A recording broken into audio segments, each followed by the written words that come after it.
దీపికా పదుకోన్. దీపికా పదుకోన్‌ని 'కల్కి' సినిమా నుంచి తీసేశారు. తీసేశారు అని చెప్పడం కన్నా తరిమేశారు అని చెప్పడం బెటర్. దీపికా పదుకోన్‌ని డైరెక్ట్‌గా 'గెట్ ఔట్' అన్నారు. Get out from my motherland!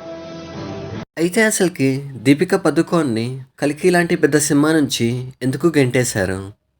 Deepika పదుకోన్‌కి ఇంకా ప్రభాస్‌కి వీళ్ళిద్దరికీ ఏమైనా గొడవ అయిందా?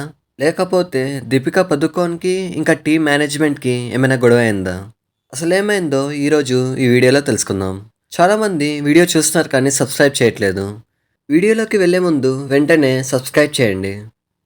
వీడియోలోకి వచ్చేస్తే కల్కి టీం వచ్చేసి సోషల్ మీడియా ప్లాట్ఫామ్స్లో ఒక పోస్ట్ పెట్టింది. ఆ పోస్ట్లో ఏం పెట్టారంటే ఇప్పటి నుంచి కల్కి సినిమాల్లో దీపికా పదుకోన్ ఉండదని చెప్పారు. జనరల్గా ఇలా మధ్యలోనే వెళ్ళిపోవడం అనేది హాలీవుడ్ మూవీస్లో జరుగుతాయి. అలాగే కొన్ని సీరియల్స్లో కూడా జరుగుతాయి. అయితే దీనికి కొన్ని కారణాలు ఉన్నాయి. అవేంటంటే దీపికా పదుకోన్ వచ్చేసి 'కల్కి 1' సినిమా బాగా హిట్ అయిందని 'కల్కి 2' సినిమాకి రెమ్యూనరేషన్ అనేది ఎక్కువ అడిగింది. అలాగే మూవీ షూటింగ్కి కూడా తనకి ఇష్టం వచ్చినప్పుడు వస్తుందంట. తనకి ఇష్టం వచ్చినప్పుడు పోతుందంట. అలాగే మూవీ షూటింగ్ కూడా 2-3 గంటలే చేస్తుందంట. ఇలా దీపికా పదుకోన్ వచ్చేసి కొన్ని కండిషన్స్ పెట్టింది. ఈ కండిషన్స్ అనేవి మూవీ టీంకి నచ్చలేదు. అందుకే గెంటేశారు. చెప్పాలంటే మా కాలేజ్లోనే ఎప్పుడు పడితే అప్పుడు వెళ్తే గెంటేస్తారు. అలాంటిది ఇంత పెద్ద సినిమా చేసినప్పుడు ఎప్పుడు పడితే అప్పుడు పోతుందంట. చెప్పాలంటే దీపికా పదుకోన్ వచ్చేసి ఒక తోపు, ఒక తురుంలాగా ఫీల్ అయిపోతుంది. ఈ సినిమాలో ప్రభాస్ ఉన్నాడు, అమితాబ్ బచ్చన్ ఉన్నాడు, కమల్ హాసన్ ఉన్నాడు. ఇంతమంది ఉన్నారు. వీళ్ళకేం కండిషన్స్ లేవు. కానీ దీపికా పదుకోన్ మాత్రం కండిషన్స్ పెడుతుంది. కేవలం ఈ సినిమా మాత్రమే కాదు. ప్రభాస్ ఇంకా సందీప్ రెడ్డి వంగ వీళ్ళ కాంబోలో వస్తున్న స్పిరిట్ మూవీకి కూడా ఇదే జరిగింది. ఈ సినిమాకి ఫస్ట్ వచ్చేసి దీపికా పదుకోన్ అడిగారు.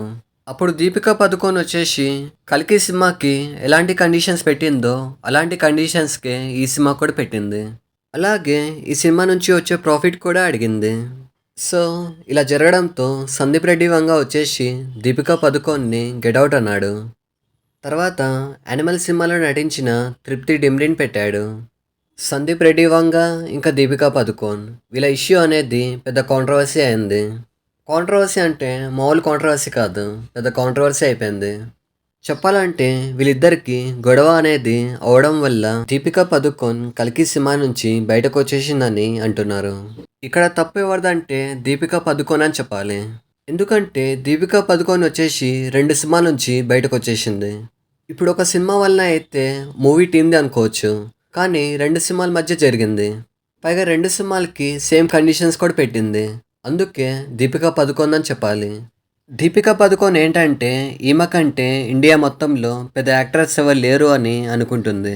చెప్పాలంటే దీపికా పదుకోన్ కన్నా ఇండియాలో చాలామంది తోపు యాక్ట్రెస్ ఉన్నారు. శ్రద్ధా కపూర్, ప్రియాంక చోప్రా, ఇంకా ఆలియా భట్ ఇలా చాలామంది ఉన్నారు. కానీ వీళ్ళెవరు ఇంత షో ఆఫ్ చేయలేదు. ఇప్పుడు శ్రద్ధా కపూర్ని తీసుకోండి.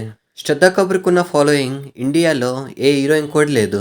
శ్రద్ధా కపూర్ ఒక లేడీ ఓరియంటెడ్ మూవీతో బాక్స్ ఆఫీస్ని పుల్ చేసింది.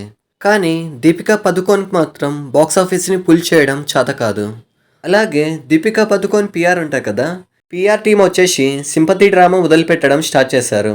ఒక సింపతి డ్రామాతో వీళ్ళ పిఆర్ టీం వచ్చేసి ప్రభాస్ ఇంకా సందీప్ రెడ్డి పైన నెగిటివిటీని స్ప్రెడ్ చేస్తున్నారు.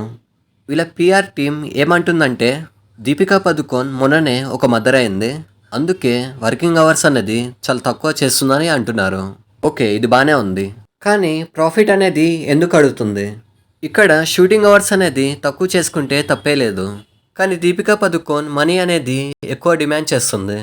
ఇలా అనుకుంటే ఆలియా భట్ కూడా మదర్ అయింది. ఆలియా భట్ కూడా ఒక చిల్డ్రన్కి మదరే. కానీ ఆలియా భట్ ఇలాంటి సింపతి డ్రామాలు ఎప్పుడు చేయలేదు. ఆలియా భట్ ఎప్పుడు దీపికా పదుకోన్ లాగా ఒక పిఆర్ టీం పెట్టుకొని వేరే యాక్టర్స్ మీద నెగిటివిటీ అనేది స్ప్రెడ్ చేయలేదు. ఈ సినిమాలో నటిస్తున్న అమితాబ్ బచ్చన్ వచ్చేసి ఒక సీనియర్ యాక్టర్, అలాగే ఒక పెద్ద యాక్టర్. అలాంటి ఒక పెద్ద యాక్టర్ ఇప్పటి వరకు మనీని డిమాండ్ చేయలేదు. ప్రభాస్ కూడా ఎక్కువ మనీని డిమాండ్ చేయలేదు. కానీ దీపికా పదుకోన్ మాత్రం మనీ కావాలంటుంది. ఈమెకున్న డబ్బు పిచ్ అనేది వేరే హీరోయిన్కి ఎవరికి ఉండదు. అలాగే దీపికా పదుకోన్ అంత ఇన్సెక్యూర్ ఎవరు ఉండరు. అప్పట్లో వాడెవడో ఒక ట్వీట్ వేశాడు, కల్కి సినిమాకి టైటిల్ అనేది పెట్టకముందు అది ప్రభాస్ సినిమా అన్నారు. అప్పుడు దీపికా పదుకోన్ రిప్లై ఇస్తూ ఇది ప్రభాస్ సినిమా కాదు, ఇది అందరి సినిమా అని చెప్పింది. అంటే ఒక ట్వీట్‌ని కూడా యాక్సెప్ట్ చేయలేకపోయింది. అక్కడ ప్రభాస్ పేరుందని, దీపికా పదుకోన్ పేరు లేదని మొత్తం ఇన్‌సెక్యూర్‌గా ఫీల్ అయిపోయింది. ఇలా చాలామంది ఇన్‌సెక్యూర్‌గాలున్నారు మన ఇండియాలో. అందుకే మన ఇండియన్ సినిమా డెవలప్ కావట్లేదు. సో, ఇక్కడ తప్పంతా దీపికా పదుకోన్‌దే. అలాగే రాజమౌళి వచ్చేసి మంచి పని చేశాడని చెప్పాలి. ఇప్పుడు మహేష్ బాబుతో తీసే సినిమాల్లో ప్రియాంక చోప్రాని పెట్టి మంచి పని చేశాడు. ఒకవేళ దీపికా పదుకోన్ పెట్టుంటే ఈ సినిమా నుంచి కూడా మధ్యలోనే వెళ్ళిపోయేది. ప్రెజెంట్ అయితే దీపికా పదుకోన్ వచ్చేసి అల్లు అర్జున్‌తో ఒక మూవీ చేస్తుంది.